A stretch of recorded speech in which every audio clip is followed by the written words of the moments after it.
Hello दोस्तों, क्या हाल चाल? मस्त होंगे आप।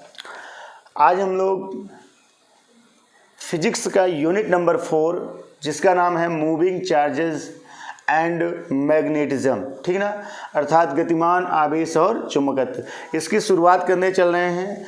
उम्मीद रखिए कि ये आपको बहुत ही इंटरेस्टेड लगेगा, ठीक है ना। लेकिन हाँ, वही बच्चों को इंटरेस्टेड लगेगा जो थोड़ा बहुत ज़्यादा नहीं, मैं ये कह रहा हूँ जो थोड़ा बहुत इलेक्ट्रिक फील्ड पढ़ के आए होंगे। क्योंकि मैं बता दूं पूरी कहानी, जैसे जैसे आप इलेक्ट्रिक फील्ड पढ़े हैं सेम उसी तरीके से थोड़ा सा बस चेंजेज होता जाएगा, ठीक है ना। मतलब जो आप इलेक्ट्रिक फील्ड में पढ़े हैं वही यहाँ पर मैग्नेटिक फील्ड में पढ़ेंगे, सेम प्रोसेस, बस वहाँ इलेक्ट्रिक फील्ड, यहाँ पर क्या है, मैग्नेटिक फील्ड। बात समझ में आ गया? ठीक है। पहले हम लोग क्या करेंगे, 10 से लेकर के 15 मिनट तक जो है कुछ इसकी हिस्ट्री के बारे में पढ़ लेंगे, है ना, कि ये कैसे, ये चुंबकत्व के बारे में हम लोग पढ़े, कैसे ये जो है मैग्नेट कैसे आया, ठीक है। फिर जो आर्टिफिशियल मैग्नेट बनाए गए वो कैसे बनाया गया, है ना, समझ में आ रहा है, मतलब हिस्ट्री है थोड़ी सी। तो अब आपको करना क्या है, आपका वर्क वही है, केवल और केवल रफ और कॉपी लेकर के, ठीक है ना, हमारे साथ नोट्स बनाते हुए चलेंगे, ठीक है। जो मैं लिखाऊंगा उसको एक एक पॉइंट को नोट करते हुए चलिएगा, ठीक है। तो सबसे पहले हम लोग समझते हैं कि चुंबक क्या होता है, चुंबक का इतिहास क्या था, थोड़ा बहुत, ज़्यादा नहीं, बहुत डिटेल से नहीं चलेंगे। उसके बाद फिर जो कह सकते हैं नेचुरल चुंबक थे, उसके बाद आर्टिफिशियल जो मैग्नेट है वो क्या थे, इन सब के बारे में हम लोग चर्चा करने चल रहे हैं। आपको 10-15 मिनट अगर कह सकते हैं कि पढ़े हों थोड़ा बहुत तो आप 10-15 मिनट इसको स्किप कर सकते हैं। अगर नहीं पढ़े हैं तो आप शुरू से देखिए। बाकी ये वीडियो नंबर 1 का जो है आपके लिए जाने वाला है, आपको नंबर 1 का समझ में आने वाला है। तो चलिए सबसे पहले लगाते हैं मैग्नेट। मैग्नेट क्या होता है, ठीक है ना, जिसको हम लोग कहते हैं चुंबक, ठीक है ना। तो ध्यान से सुनिएगा,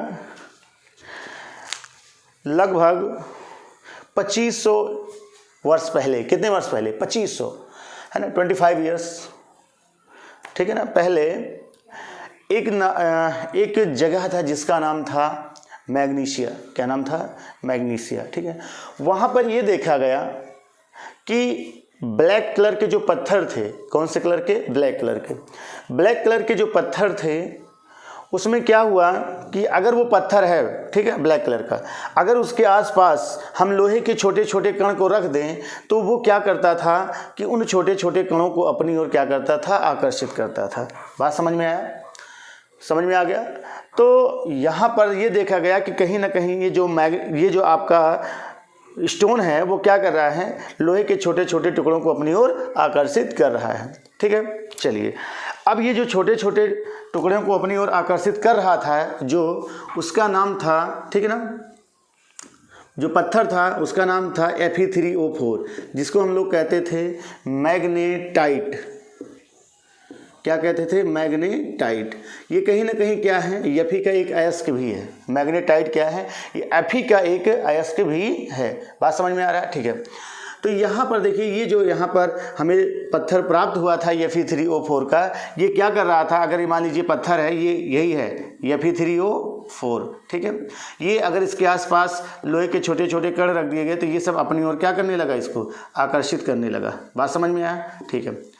अब उसके बाद ये ध्यान समझिए, ये पत्थर जो है मैग्नीशिया नामक स्थान पर, मैग्नीशिया नामक स्थान पर पाए जाने के कारण इस पत्थर को कहा गया मैग्नेटाइट। बात समझ में आ गया? समझ में आया? क्या हमने कहा कि ये पत्थर मैग्नीशिया नामक स्थान पर पाए जाने के कारण इसको कहा गया मैग्नेटाइट। और ये मैग्नेटाइट करता क्या था कि छोटे छोटे, है ना, लोहे के टुकड़े को अपनी ओर आकर्षित करता था, इसलिए इसको नाम दिया गया। मैग्नीशिया नामक स्थान पर पाए जाने के कारण इसको मैग्नेटाइट कहा गया। और ऐसे ही पत्थर को कहा गया कि ये क्या है, चुंबक है। ये क्या है? चुंबक है, ठीक है। और ये कैसा चुंबक है? प्राकृतिक चुंबक है। कैसा चुंबक है? प्राकृतिक चुंबक, ठीक है ना। ये चुंबक कैसा है? प्राकृतिक, क्योंकि इसे हमें किसने दिया है? नेचर ने दिया है ना, प्रकृति ने दिया, इसीलिए इसको हमने क्या नाम दिया? प्राकृतिक चुंबक। चलिए बात को और आगे बढ़ाते हैं। इसको प्राकृतिक चुंबक कहा गया। अब प्राकृतिक चुंबक में वो प्रॉपर्टीज़ नहीं पाई गई जो हम एक्सपेरिमेंट में लेना चाहते थे। बात समझ में आ गया? यानी कहने का मतलब ये है कि इस प्राकृतिक चुंबक में वो प्रॉपर्टीज़ नहीं पाई गई जो हमें यूज करनी थी। तो क्या किया गया, फिर सोचा गया कि और क्या किया जाए। तो वैज्ञानिकों ने ये दिमाग लगाया कि कुछ पदार्थों को आपस में मिलाया जाए जिससे हो सकता हो कि इन्हीं जैसा कुछ प्रॉपर्टीज़ हमें मिल जाए, यानी कि इनको रखें और आसपास के लोहे के टुकड़े को है ना अपनी ओर आकर्षित करें। तो उन्होंने दिमाग लगाया कि ये मैं निकल ले लूँ, है ना, आयरन ले लूँ, लोहा, कोबाल्ट ले लूँ, स्टील ले लूँ, इन सबको यदि मिक्स करूँ तो मिक्स करने पर जो मैं नया पदार्थ बनाऊँ, है ना, जो नया पदार्थ बनाऊँ हो सकता हो कि उसमें इसी मैग्नेट जैसा, ठीक ना, स्ट्रांग फोर्स, मतलब स्ट्रांग कह सकते हैं, फील्ड प्राप्त हो जाए। तो उन्होंने किया, देखा कि निकिल, आयरन, कोबाल्ट इन सबको लेकर के मिक्स किया। मिक्स करने के बाद हम मिक्स करे हैं तो हम किए हैं मनचाहा, जैसे चाहा वैसे बना लेंगे उसको, ठीक है, जिस शेप का चाहेंगे उस शेप का बना लेंगे। बात समझ में आ गया? ठीक है। तो किया क्या गया कि इन सबको मिक्स किया गया और देखा गया कि उसमें ऐसी ही प्रॉपर्टीज़, है ना, यानी लोहे के छोटे छोटे टुकड़ों को अपनी ओर आकर्षित करने की प्रॉपर्टीज़ जो गुण है वो बहुत ही स्ट्रांग प्राप्त हुई। वो क्या हुई? बहुत ही स्ट्रांग प्राप्त हुई। तो ऐसे चुंबक को उन्होंने नाम दिया कि ये एक क्या है बताइए? आर्टिफिशियल मैग्नेट है, यानी मनुष्य के द्वारा बनाया जाए जो चुंबक है उसे उन्होंने कहा कि ये कृत्रिम चुंबक है। ठीक है ना, कृत्रिम चुंबक। तो यहाँ पर कृत्रिम चुंबक और प्राकृतिक चुंबक समझ में आ गया। कृत्रिम चुंबक जो बनाए जाते हैं वो, है ना, एफी हो गया, कोबाल्ट हो गया, निकिल हो गया, इन सब के कारण, ठीक है, इन सबको मिला करके आपका बनाया जाता है कृत्रिम चुंबक। और प्राकृतिक चुंबक तो आपको पता है प्रकृति ने ही हमें दिया है। बात समझ में आ गया? बोलो, ठीक है। तो प्राकृतिक चुंबक और कृत्रिम चुंबक क्या है? कृत्रिम चुंबक वह चुंबक होता है जिसे, है ना, मनुष्य द्वारा बनाया जाता है और किसको किसको मिला करके, एफी, कोबाल्ट, निकिल, है ना, इत्यादि को मिला करके जो बनाया जाता है चुंबक, उसे हम कहते हैं कृत्रिम चुंबक। बात समझ में आ गया? तो प्राकृतिक चुंबक और ये क्या था? कृत्रिम चुंबक। चलिए, अब चुंबक क्या था, ठीक है ना। अगर यहाँ पर हम बात करें, ध्यान समझिए, पुरानी परिभाषा है कि चुंबकीय क्षेत्र क्या होता है, थोड़ा सा ध्यान समझिएगा। चुंबकीय क्षेत्र ये क्या होता है और चुंबकत्व क्या होता है। देखिए, छोटी छोटी बातें हैं, पहले आप समझ लीजिए, ठीक है ना। यानी मैग्नेटिक फील्ड एंड मैग्नेटिज्म क्या होता है, ठीक है। तो देखिए, थोड़ा सोचा गया, कुछ है नहीं, जैसे आप इलेक्ट्रिक फील्ड पढ़ के आए थे ना, हमने क्या कहा था कि कोई चार्ज हो, उस चार्ज के चारों ओर, है ना, उस चार्ज का जो भी प्रकोप होता है ना, मतलब उसके कारण यहाँ पर जो फोर्स प्रोड्यूस होते हैं वही क्या कहलाता था? इलेक्ट्रिक फील्ड कहलाता था। यहाँ पर मैग्नेट क्या है? मैग्नेटिक फील्ड क्या होता है? चुंबकीय क्षेत्र। कि अगर मान लीजिए कोई मैग्नेट है ना, देखिए कृत्रिम चुंबक के हम लोग एग्जाम्पल नहीं बताया गया कि मिला करके बनाया जाता है। वहाँ पर आप दंड चुंबक हो गया और नाल चुंबक हो गया, ये किसके एग्जाम्पल हैं? कृत्रिम चुंबक के। किसके एग्जाम्पल हैं? कृत्रिम चुंबक के, ठीक है। यानी जो कृत्रिम चुंबक बनाया गया था वो किसको किसको मिला के बनाया गया था, हमने बता ही दिया था। और वो चुंबक के एग्जाम्पल कौन कौन से थे? दंड चुंबक और नाल चुंबक। चलिए, अच्छा, यहाँ पर आइए, चुंबकीय क्षेत्र क्या होता है। मान लीजिए कि ये मैग्नेट है, ये क्या है? ये मैग्नेट है, ये पूरा ये मैग्नेट है। इस मैग्नेट का प्रभाव इसके आजू बाजू में जितनी दूर अनुभव किया जाए, है ना, बात समझ में आ रहा है? इस मैग्नेट का प्रभाव इसके आसपास जितनी दूर तक अनुभव किया जा सके उसी को हम लोग कहते हैं क्या चीज़? चुंबकीय क्षेत्र, मैग्नेटिक फील्ड। क्लियर हो गया? तो किसी मैग्नेट के चारों ओर का वह क्षेत्र, ध्यान समझिएगा, बहुत ईजी है, चाहो तो आप लिख सकते हैं चुंबकीय क्षेत्र क्या है, कि किसी चुंबक के चारों ओर का वह क्षेत्र जहां पर इसके चुंबकीय प्रभाव का अनुभव किया जा सके वही कहलाता है चुंबकीय क्षेत्र। बात समझ में आ गया?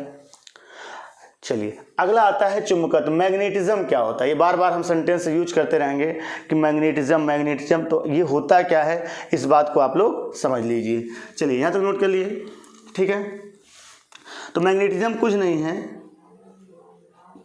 मैग्नेटिज्म यही है कि किसी चुंबक के चुंबकीय गुण क्या है, ध्यान समझिए, किसी चुंबक के चुंबकीय गुण क्या है, उसके बाद ये चुंबक कहाँ से प्राप्त किया गया है, सोर्स ऑफ मैग्नेट, और उसके बाद इसके, ध्यान समझिए, इसके चुंबक जो है, इसके चुंबकीय क्षेत्र में किसी पदार्थ को रखने पर उस पर क्या प्रभाव पड़ रहा है, इसी का अध्ययन करना ही चुंबकत्व कहलाता है। बात समझ में आ गया?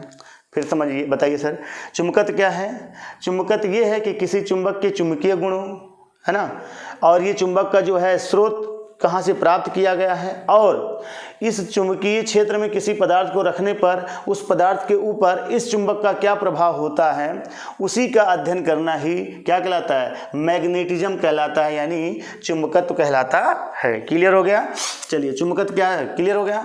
तो ये हमने बताया कि चुंबकीय क्षेत्र और चुंबकत्व क्या होता है। ठीक है, अभी छोटी छोटी बातें हैं, इनको जानते रहिए, आगे हम लोग बहुत ही डिटेल से पढ़ेंगे। ठीक है, चलिए, थोड़ी सी और हिस्ट्री है, अभी ऐसे देखते चलिए। उसके बाद हम लोग बात कर लेते हैं यहाँ पर किसकी, सर अपने नहीं, इसकी, किसकी, मूविंग, अच्छा, हाँ, अगली अगर मैं बात करूँ तो यहाँ पर मैं बात करने चल रहा हूँ, देखिए कुछ 1820 नाम सुना होगा, है ना, हो सकता हो कि ये तुम्हारा दूसरा जन्म हो, पहले जन्म में इसी में रहे हूँ, 1820 में ही, ठीक है ना, हो सकता है। चलिए, 1820 से पहले बात कर रहे हैं, पहले की, तो इलेक्ट्रिसिटी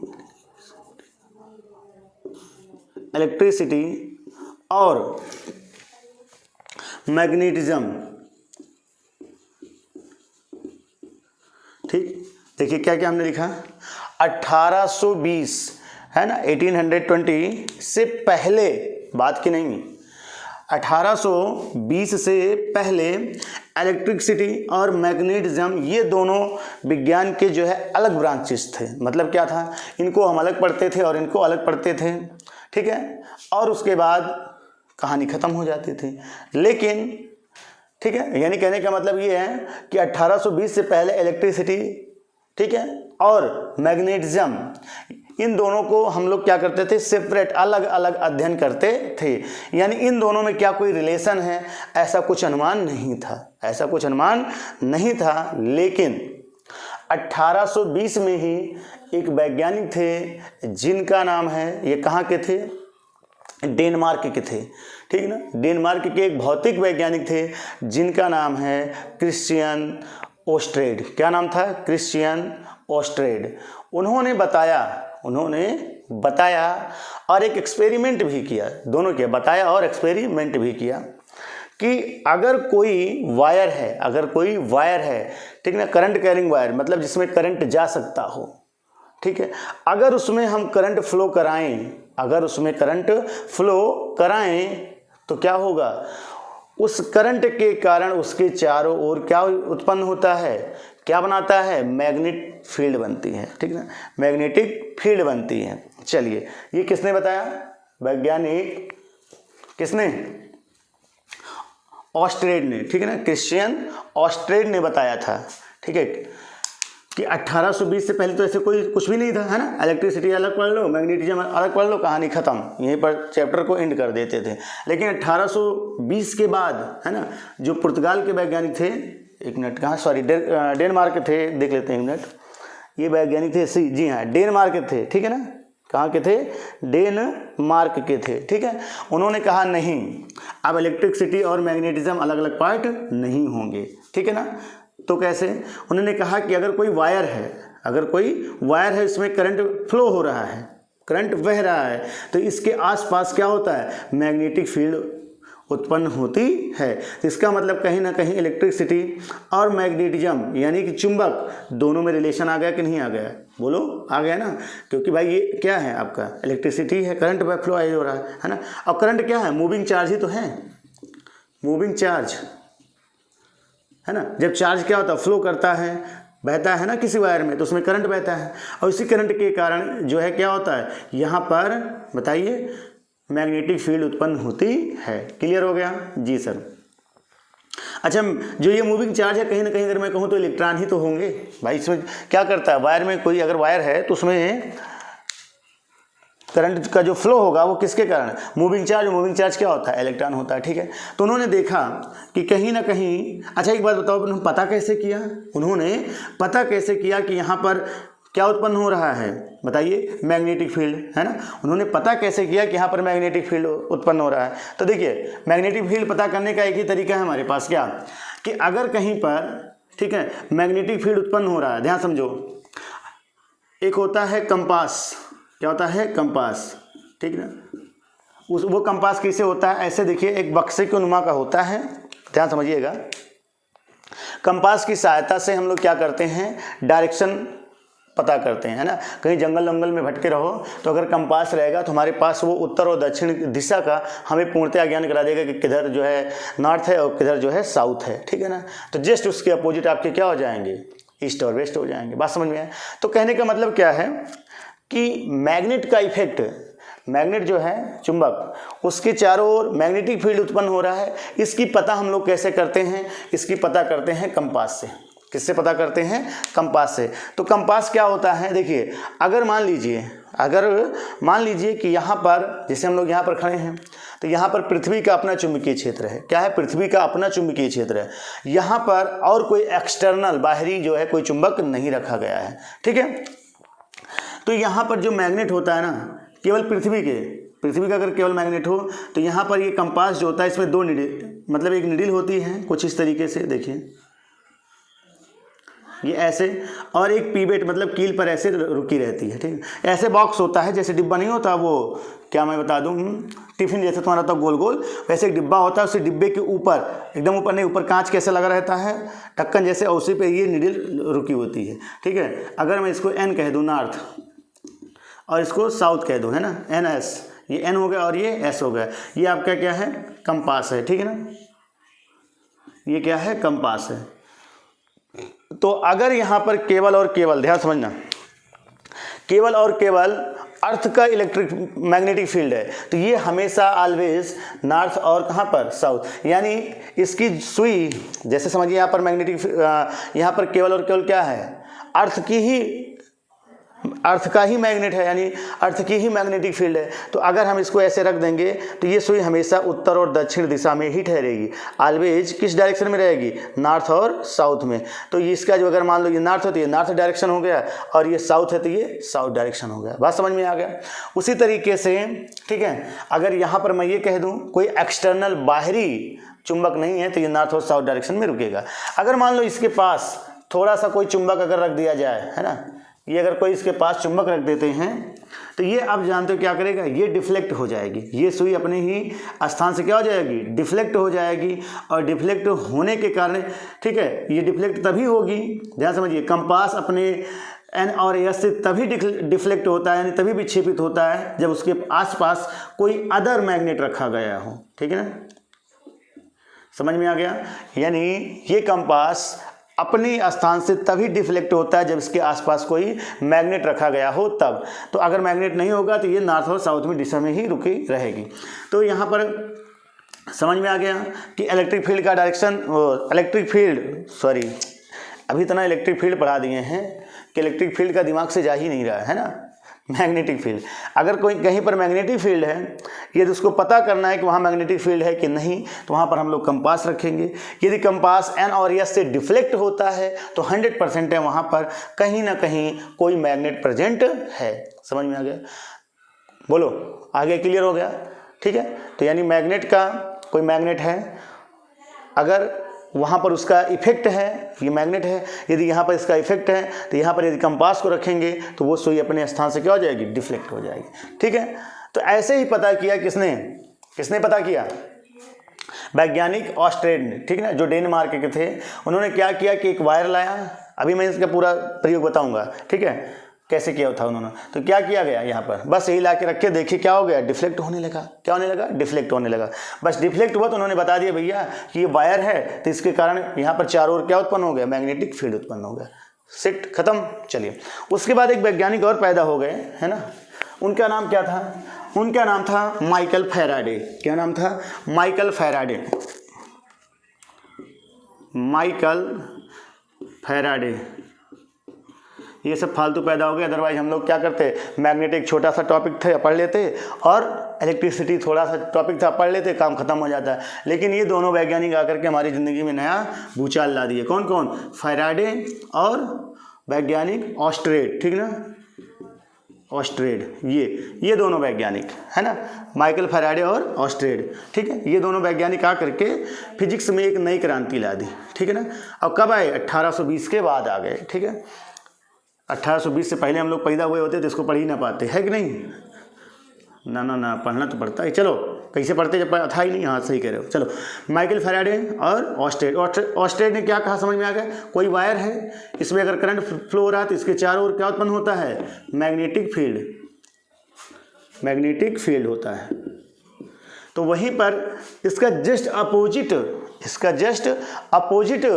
प्रयोग कर दिए कौन? Michael Faraday.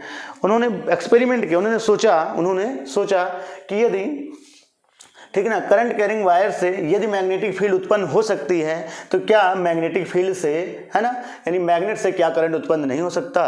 उन्होंने दिमाग लगाया और कर भी दिया। तो इस तरीके से साइंस में थोड़ी सी और वृद्धि हो गई। उन्होंने क्या किया कि एक बंद लूप, ऐसे ये लूप, ठीक है, ऐसे, और यहाँ पर एक लगा दिया, ठीक है, क्या, ये वोल्ट मीटर समझ लो, ठीक है, ऐसे सुई। और उन्होंने देखा कि अगर ऐसे था तो भैया ये जीरो है ना, ऐसे जीरो। उन्होंने एक मैग्नेट लिया इसे, ठीक, बाहुबली की तरह इसको अपने कंधे पर रख करके इसे तेजी से आए इसकी ओर, या तेजी से इससे दूर गए, तो उन्होंने देखा कि ये सुई अपने स्थान से क्या हो गई? डिफ्लेक्ट। जैसे इधर की ओर गए, मान लो इधर की ओर डिफ्लेक्ट हो गए, दूर भागे इधर की ओर तो इधर की ओर डिफ्लेक्ट हो गई, ठीक है ना। ये करंट का मेजर करता है, ये मीटर आपका क्या करता है? करंट का मेजर करता है। तो भाई कहीं ना कहीं अगर अपने स्थान से डिफ्लेक्ट हुई तो इसमें करंट उत्पन्न हुआ कि नहीं हुआ? जब इससे दूर गए तो भी इसमें करंट, देखिए डिफ्लेक्ट इधर की ओर हो गया, करंट उत्पन्न हुआ। लेकिन जब ऐसे लेके खड़े रहे तो उन्होंने देखा कोई करंट ही नहीं उत्पन्न हो रहा, है ना। उन्होंने देखा कि सुई जैसे कि थी तैसे, ऐसे सीधे थे तो सीधी ही आ गई। इसका मतलब फैराडे ने दिमाग लगाया कि अगर कोई हमारे पास मैग्नेट हो, उस मैग्नेट को किसी बंद लूप, ये लूप है, अभी आगे पढ़ोगे क्या होता है इसके, ठीक है ना, समीप बहुत तेजी से मूविंग कराएं, गति कराएं, तो इसमें क्या होता है? करंट का प्रवाह होता है। यानी मैग्नेट से कहीं ना कहीं क्या बना दिए? करंट बना दिए। तो ये ऑल ओवर हमारा क्या था? हिस्ट्री थी, ठीक है ना, क्या थी? हिस्ट्री। चलिए, तो फैराडे ने क्या किया? मैग्नेट से करंट बनाया। ऑस्ट्रेड ने क्या किया? करंट से मैग्नेट बनाया। बात समझ में आ गया? ये दोनों वैज्ञानिक जीवन में एक नई भूचाल ला दी है।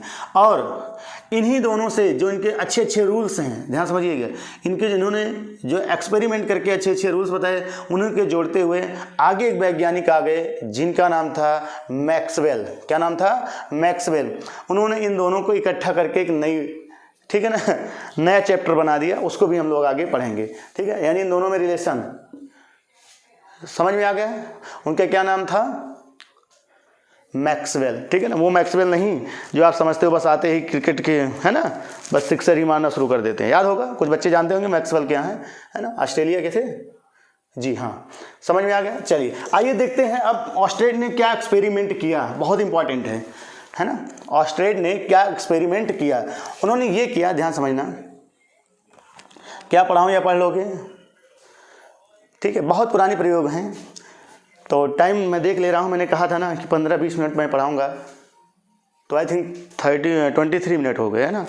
तो चलिए कोई बात नहीं, बस मैं इतना बता दे रहा हूँ, पढ़ाऊँगा तो ये एक्सपेरिमेंट। देखो ये एक्सपेरिमेंट उन्होंने किया है। ये बैटरी लेकर के आए, ठीक है, ये निगेटिव और ये पॉजिटिव। चलिए ये हुआ, और यहाँ पर एक स्विच लगा दिया। क्या लगा दिया? स्विच, ऐसे एस, ये बैटरी हो गया, ठीक। और यहाँ पर एक वायर, एक क्या हो गया? वायर। ये अच्छा, एक बात समझना, हमने क्या कहा? किसी वायर में यदि करंट फ्लो होगा तब उसके चारों ओर क्या होगा? है ना, मैग्नेटिक फील्ड बनेगी। ऐसा नहीं कि तुम करंट वायर लेके आ गए, इसमें करंट लगाया ही नहीं, अब सोचोगे कि भैया क्या होगा इसमें, इसके चारों तरफ क्या होगा? मैग्नेटिक फील्ड उत्पन्न होगी। तो जिंदगी में पकड़े रहो, जिंदगी भर मैग्नेटिक फील्ड उत्पन्न होने वाली नहीं है ना। मैग्नेटिक फील्ड तभी उत्पन्न होगी जब इसमें करंट लगाओगे तब, नहीं तो कोई भी वायर लेके आओ और उसके ऊपर में वो रख दो, कंपास रख दो, कहा सुई तो डिफ्लेक्ट ही नहीं हो रही। सुई तभी डिफ्लेक्ट होगी, सुई निडल जो है मैग्नेट के अंदर वो तभी डिफ्लेक्ट होगी जैसे उसमें क्या लगाओगे? करंट लगाओगे, तभी होगा। बात समझ में आ रहा है? चलिए, उन्होंने क्या किया कि इसके ऊपर कंपास रख दिया, है ना, ऐसे, ये ना, ये ठीक है ना, ये मान लेते हैं आपका N हो गया और ये क्या हो गया? S हो गया, ठीक है, ये कंपास है। ये कंपास नहीं, कंपास, ठीक है। तो देखिए यहाँ पर किया क्या उन्होंने, ये बैटरी है, ये कंपास है, ठीक है। अच्छा, ये चाबी खुली हुई है तो क्या करंट फ्लो होगा? नहीं फ्लो होगा, करंट नहीं बहेगा। जब करंट नहीं बहा तो इसका मतलब ये ऐसे की ऐसे एन और एस की तरफ ऐसे सुई रह गई। इसका मतलब क्या हुआ कि जब इसमें करंट का फ्लो नहीं होगा वायर में तो एन और एस अपने स्थान से कोई विक्षेपित नहीं होगी। तो कहने का मतलब ये हुआ कि इसमें कोई इलेक्ट्रिक फील्ड नहीं बना। लेकिन ध्यान समझना, जब इन्होंने क्या किया, इसको बंद कर दिया, बात समझ में, यानी चाबी को बंद कर दिया। क्लियर हो गया? चाबी को क्या किया? बंद कर दिया। अच्छा, चाबी को बंद करने के पश्चात उन्होंने क्या देखा,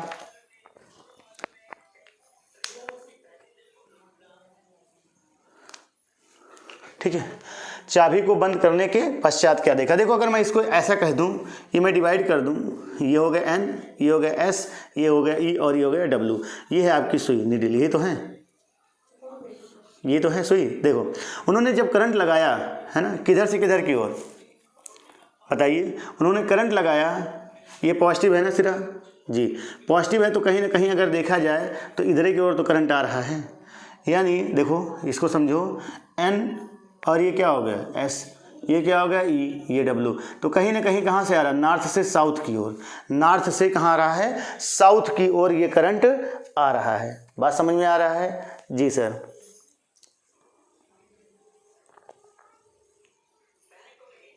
चलिए, अगर नॉर्थ से साउथ की ओर करंट आ रहा था तो उन्होंने एक्सपेरिमेंट में ये देखा कि ये सुई डिफ्लेक्ट हो गई, किधर की ओर? इधर की ओर डिफ्लेक्ट हो गई।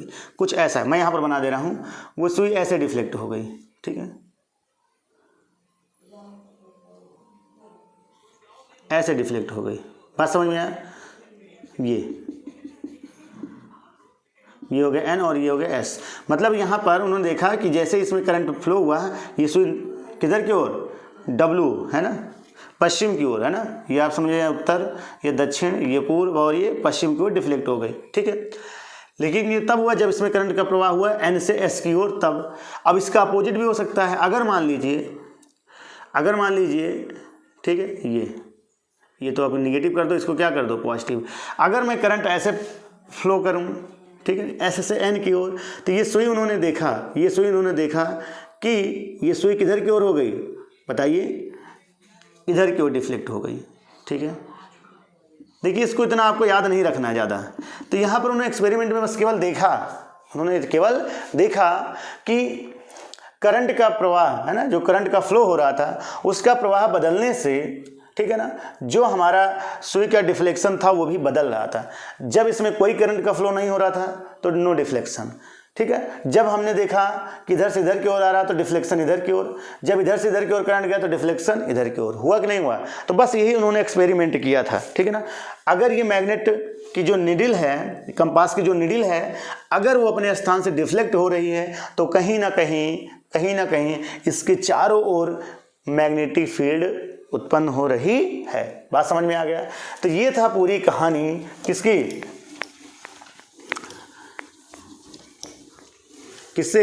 मूविंग चार्ज से, यानी गतिमान आवेश से मैग्नेट को उत्पन्न करना।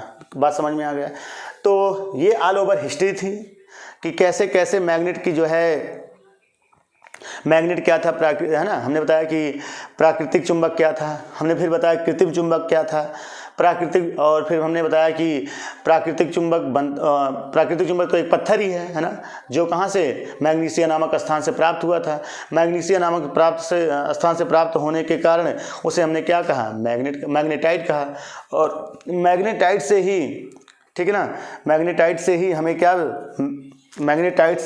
हमें मैग्नेट शब्द की उत्पत्ति हुई है ना, मैग्नेटाइट, ठीक ना, मैग्नेट TITE। चलो, मैग्नेटाइट से ही हमें किसकी उत्पत्ति हुई? मैग्नेट की, ठीक है ना, मैग्नेट की क्या हुई? उत्पत्ति हुई, ठीक है।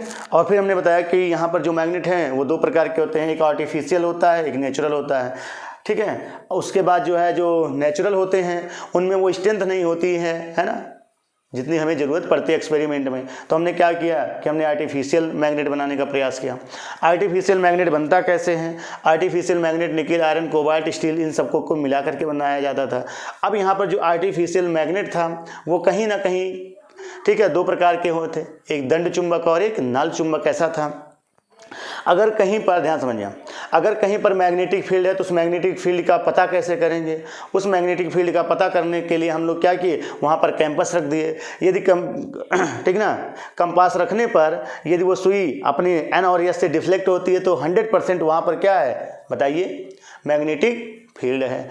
उसके बाद फिर आगे चले आए और आगे बढ़ते हुए तो एक वैज्ञानिक आए 1820 के बाद, जिनका नाम था क्या चीज़, वैज्ञानिक ऑस्टेड। उन्होंने बताया कि यदि किसी करंट कैरिंग वायर में जिसमें करंट का प्रवाह हो रहा है उसके चारों ओर क्या उत्पन्न होता है, मैग्नेटिक फील्ड उत्पन्न होता है। तो वो उसकी पता हमने कैसे किया, उसको पता करने के लिए हमने क्या किया कि एक कंपास लेकर के आए। उस कंपास में हमने देखा कि जब करंट लगाए, जब कोई करंट नहीं था तो कोई डिफ्लेक्शन नहीं, जब करंट हमने उसमें फ्लो किया तो करंट का सुई जो है मैग्नेट की नीडल वो डिफ्लेक्ट हुई। डायरेक्शन करंट का डायरेक्शन बदलने पर मैग्नेट के कंपास के अंदर जो नीडल थी उसका भी क्या बदल गया, डिफ्लेक्शन बदल गया। उसके बाद फिर एक वैज्ञानिक आया जिनका क्या नाम था, माइकल फैराडे ने बताया कि यदि, ठीक है ना, मूविंग चार्ज से क्या उत्पन्न हो रहा है, मैग्नेट, तो मैग्नेट से क्या उत्पन्न हो सकता है बताइए, करंट। इसकी चर्चा हम डिटेल से बाद में करेंगे, ठीक है। उसके बाद फिर दोनों के लाश को मिला करके एक नए वैज्ञानिक जिनका नाम था मैक्सवेल, वो आएंगे, इनकी चर्चा हम बाद में करेंगे। तो यहाँ तक पूरा क्लियर हो गया। ये थी पूरी हिस्ट्री किसकी बताइए, ये थी पूरी हिस्ट्री, यानी कि मैग्नेट कैसे प्रोड्यूस होता है इसकी बात, ठीक है। अब यहाँ पर हम लोग बात करते हैं सीधा ऑस्टेड के एक्सपेरिमेंट को आगे बढ़ाते हुए, ठीक है ना। देखिए इतना ही बता करके वैज्ञानिक ऑस्टेड इतना ही बता करके निकल गए। निकलने का क्या मतलब, दुनिया छोड़ करके चले गए। मैं नहीं जाऊँगा, मैं पूरी बात बताऊँगा, ठीक है। अभी सोचना भी कि मैं चला जाऊँ, कोई बात नहीं, जाऊँगा नहीं, तुम कुछ भी कर लो, चलो ध्यान समझना। हाँ, तो हमने कहा कि इतना ही बता करके वो वैज्ञानिक ऑस्टेड कहाँ गए, निकल चुके हैं। अच्छा, अब उन्होंने लेकिन ये नहीं बताया कि अगर ये करंट फ्लो हो रहा है तो उसके कारण किसी बिंदु पर कितना मैग्नेटिक फील्ड होगा, उन्होंने बताया ही नहीं, ठीक है। बस इतना बता के वो निकल गए दुनिया से। अच्छा, अगले वैज्ञानिक जो आए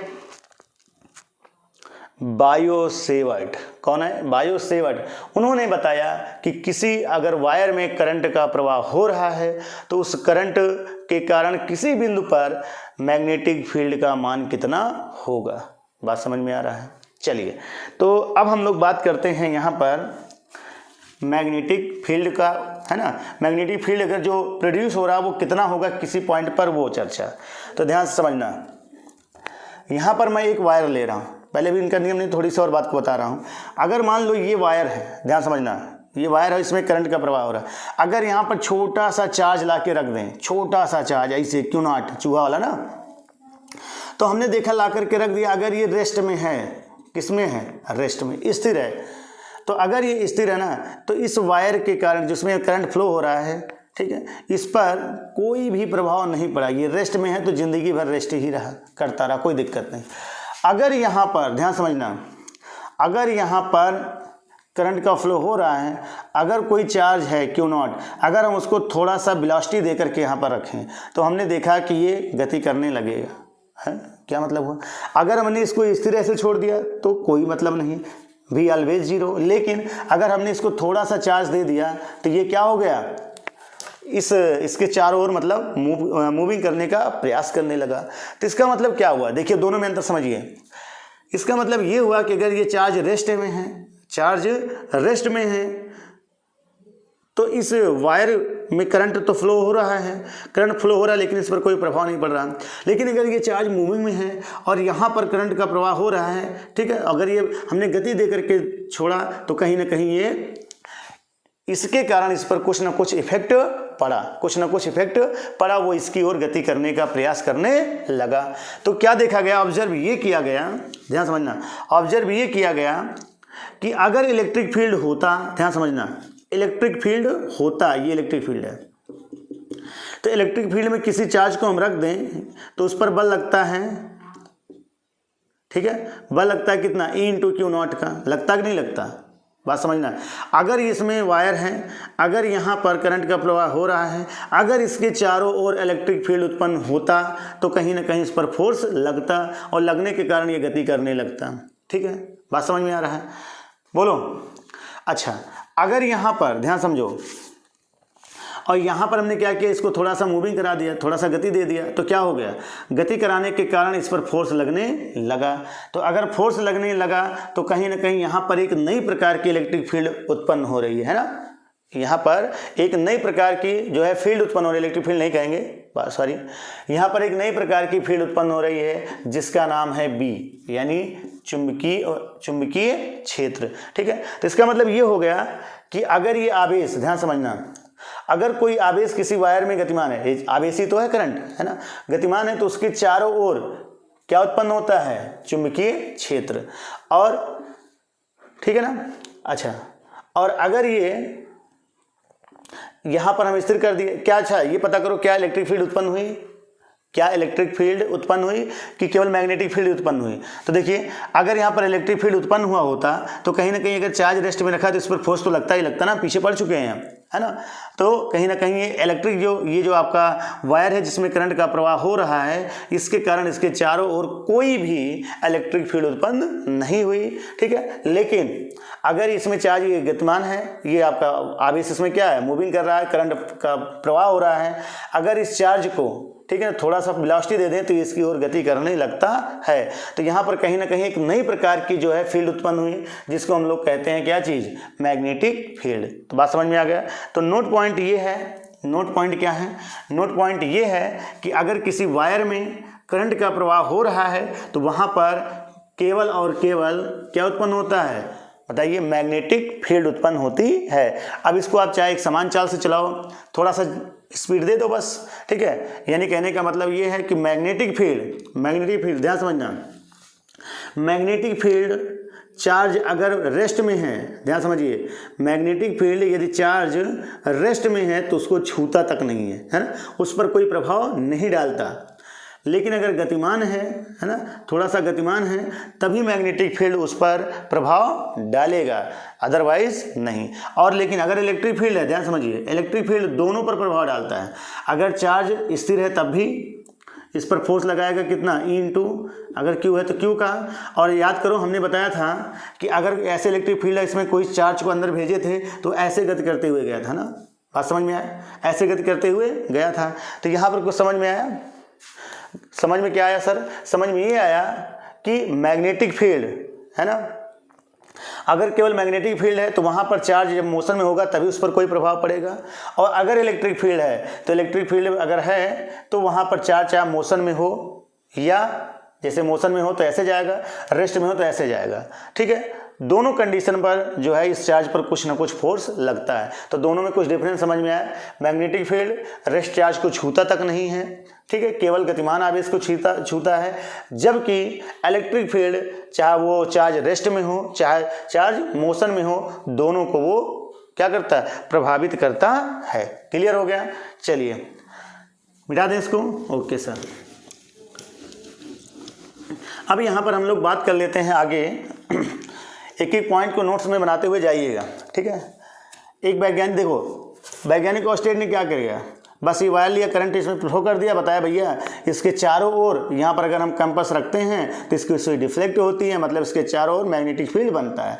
मैग्नेटिक फील्ड कितना बनता है इसका कैलकुलेशन ऑस्टेड ने नहीं किया, वो एक्सपायर हो गए। उसके बाद एक वैज्ञानिक है जिनका नाम था क्या, बायो-सेवर्ट, ठीक है ना, बायो-सेवर्ट इनका नाम था, ठीक है। तो हेडिंग लगा लीजिए, बायो-सेवर्ट का नियम। अब बायो-सेवर्ट ने किया क्या, ध्यान समझना, बायो-सेवर्ट ने ये किया कि कोई वायर लिया, उस वायर में करंट का फ्लो कराया, ठीक है, मतलब जब तक करंट का फ्लो होगा नहीं तब तक वहाँ पर मैग्नेटिक फील्ड बनेगी नहीं। उन्होंने क्या किया कि एक वायर लिया और उस वायर में करंट का फ्लो करवाया।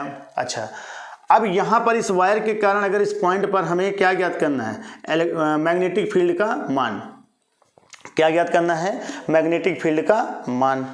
तो मैग्नेटिक फील्ड का मान कैसे ज्ञात होगा, बायो-सेवर्ट ने कहा मैं बताऊंगा, है ना, किसने कहा, भाई ऑस्टेट तो प्रयोग करके चले गए, फिर कौन आए? बायोसेवर्ट ने कहा मैं बताऊंगा। उन्होंने कहा लेकिन मेरे पास एक कंडीशन है, मैं इतने बड़े वायर में नहीं बता पाऊंगा, है ना, इतने बड़े वायर के कारण इस पॉइंट पर नहीं बताऊंगा। मैं यहाँ पर ये मान लूंगा, पहले ध्यान समझना, यहाँ पर मैं ये मान लूंगा कि वायर छोटे छोटे छोटे छोटे टुकड़ों से मिलकर के बना होगा। बात समझ में आ रहा है? पूरे वायर के कारण कहा जाए तो नहीं ज्ञात किया जा सकता। ज्ञात कैसे किया जा सकता है? पहले छोटे छोटे इसके पार्ट में डिवाइड करो, उस छोटे से पार्ट के कारण इस पर ज्ञात करो, है ना। बात समझना, ये वायर है, इस वायर में करंट का फ्लो हो रहा है। अगर इस वायर से मैं यहाँ पर आपसे पूछूं कि मैग्नेटिक फील्ड का मान कितना होगा, तो इस पूरे वायर, संपूर्ण वायर के कारण आप नहीं ज्ञात कर सकते। पहले आप छोटे से पार्ट के कारण इस पर ज्ञात करिए, फिर अगर और पूरे के कारण चाहिए तो छोटे छोटे पार्टों के कारण इस पॉइंट पर ज्ञात करो, सबको डायरेक्शन के अनुसार ऐड कर लो, ठीक है ना। क्योंकि जो वैद्युत क्षेत्र होता है वो भी एक सदिश राशि है, उसी तरीके से जो मैग्नेटिक फील्ड होता है बी, वो भी कहीं ना कहीं एक सदिश राशि है, एक वेक्टर क्वांटिटीज है। कौन सी राशि है? वेक्टर राशि है। तो वेक्टर राशि में कहीं ना कहीं आपको पता है कि डायरेक्शन के अनुसार उसको ऐड किया जाता है, ठीक है। तो उन्होंने कहा भैया ध्यान समझो कि वायर है, इसमें करंट का प्रवाह हो रहा है, करंट कितना है इसके कारण यहाँ पर बताइए सेम डिस्टेंस पर। अगर सेम ही डिस्टेंस पर यहाँ ज्ञात करो, सेम ही डिस्टेंस पर यहाँ, सेम ही डिस्टेंस पर यहाँ या यहाँ, तो हर पॉइंट पर मैग्नेटिक फील्ड का मान क्या होगा? समान होगा। अब वो मैग्नेटिक फील्ड होगा कितना, वो बताइए। तो बायोसेवर्ट ने ये किया कि कहा कि हम पूरे के कारण तो नहीं बता सकते, लेकिन अगर मैं यहाँ पर एक छोटा सा पार्ट काट लूँ, ये छोटा सा पार्ट, ठीक ना, बहुत सूक्ष्म लंबाई का, जिसकी लंबाई मैं मान ले रहा हूँ DL, क्या है? DL, और इसमें करंट और DL डायरेक्शन लगभग सेम माने जाएंगे, ठीक है। और यहाँ पर, यहाँ से इस पॉइंट से यहाँ पर डिस्टेंस R डिस्टेंस पर पॉइंट P पर हमें ज्ञात करना है, बताइए मैग्नेटिक फील्ड का मान। उन्होंने कहा कि ठीक है मैं ज्ञात कर दूंगा। यहाँ पर उन्होंने एंगल कितना मान लिया? थीटा, ठीक है। यानी एक वायर लिया, उस वायर के में एक छोटा सा पार्ट काटा DL, ये ध्यान रखना एक एक पॉइंट को, DL, उस DL, है ना, उस DL के कारण उसमें जो करंट प्रवाह हो रहा है थोड़े से भाग में, ठीक है, उसके कारण इस पॉइंट P पर यहाँ से R डिस्टेंस पर कितना एंगल बना रहा है? थीटा एंगल, ठीक है। अब थीटा एंगल क्या है? थीटा एंगल मैं अगर कहूँ तो DL और R के बीच का, है ना, DL और R के बीच का क्या है? एंगल है ना। DL और R के बीच की क्या ये कोण है, ठीक। इस पॉइंट पर कितना इलेक्ट्रिक फील्ड, मैग्नेटिक फील्ड का मान होगा वो बताइए। तो उन्होंने कहा, सुनिए, नंबर 1 पॉइंट उन्होंने बताया, पॉइंट नंबर 1 उन्होंने कहा कि अगर थोड़ा सा पार्ट है तो यहाँ पर जो मैग्नेटिक फील्ड होगा वो भी थोड़ा सा होगा। वो थोड़ा सा हमने कितना मान लेना है? B। कितना मान लेना है? B। देखिए क्या समझ में आ रहा है? अब यहाँ पर मैं ये मान ले रहा हूँ ना, ठीक है, कि अभी इसका हम केवल मैग्नीट्यूड ज्ञात कर रहे हैं, परिमाण। अभी डायरेक्शन मैं आपको बता दूंगा, ठीक है। उन्होंने कहा कि यहाँ पर जो मैग्नेटिक फील्ड उत्पन्न हो रहा थोड़ा सा डेल्टा B, वो डायरेक्टली प्रोपोर्शनल टू, ठीक है, इसमें जो करंट का फ्लो हो रहा है वो। बात समझ में आया? कहने का मतलब क्या है कि अगर यहाँ पर ध्यान समझिए, करंट की इंटेंसिटी ज़्यादा होगी, करंट इसमें बहुत ज़्यादा हाई, जैसे जैसे करंट बढ़ता जाएगा वैसे वैसे यहाँ पर मैग्नेटिक फील्ड का मान भी बढ़ता जाएगा। मतलब समझ में आ रहा है? अगर करंट ज़्यादा तो यहाँ पर क्या होगा? जो मैग्नेटिक फील्ड है वो ज़्यादा। अगर यहाँ पर करंट का मान कम तो यहाँ पर मैग्नेटिक फील्ड का मान कम। यानी उन्होंने कहा कि DB, ठीक है ना, DB directly proportional to I के। समझ में आ गया? यानी करंट इसमें बढ़ेगा तो इस पॉइंट पर क्या होगा? मैग्नेटिक फील्ड का मान बढ़ेगा। दूसरी बात उन्होंने कहा कि जो डेल्टा B है वो डायरेक्टली प्रोपोर्शनल टू किसके? ठीक है, ये जो सूक्ष्म लंबाई है DL, इसके, ठीक है ना। यानी ये जो सूक्ष्म लंबाई है DL, मतलब DL जितना ज़्यादा बड़ा उतना ज़्यादा मैग्नेटिक फील्ड इस पॉइंट पर। तीसरी बात उन्होंने कहा कि DB जो है वो इन दोनों के बीच के एंगल पर डिपेंड करता है, अर्थात एंगल, और कौन सा एंगल? साइन के, है ना, ज्या के, यानी साइन थीटा के। Equation number 2, equation number 3। और तीसरी बात उन्होंने कहा कि इस पॉइंट पर जो DB है, चौथी बात, वो डिपेंड करता है 1/r², यानी यहाँ से इसके बीच की जो दूरी है उसके वर्ग के व्युत्क्रमानुपाती। ये 4 बातों को उन्होंने बताया, ठीक है। यानी जितना ज़्यादा करंट उतना ज़्यादा मैग्नेटिक फील्ड, ये DL की लंबाई जितना ज़्यादा है ना, मैग्नेटिक फील्ड यहाँ पर उतना ही ज़्यादा।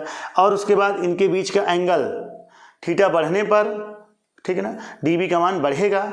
उसके बाद यहाँ से दूरी जितना ज़्यादा बढ़ेगी, है ना, मैग्नेटिक फील्ड उतना घटेगा। अगर इन चारों समीकरण को मैं मिला लूँ तो कहीं ना कहीं मैं ये कहूँगा DB directly proportional to I DL sine theta upon R²। इस कांस्टेंट को हटाऊंगा, ध्यान समझना, DB बराबर यहाँ कांस्टेंट हटेगा तो म्यू 0/4 पाई आएगा, mu 0/4 pi IDL sine theta upon R square. ये हो गया इसका कौन सा रूप? अदिश रूप। कौन सा रूप? अदिश रूप है ये, ठीक है। अगर मैं इसके सदिश रूप की बात करूं, ठीक है ना, इनके और इनके बीच के एंगल से अगर मैं रिलेट करूं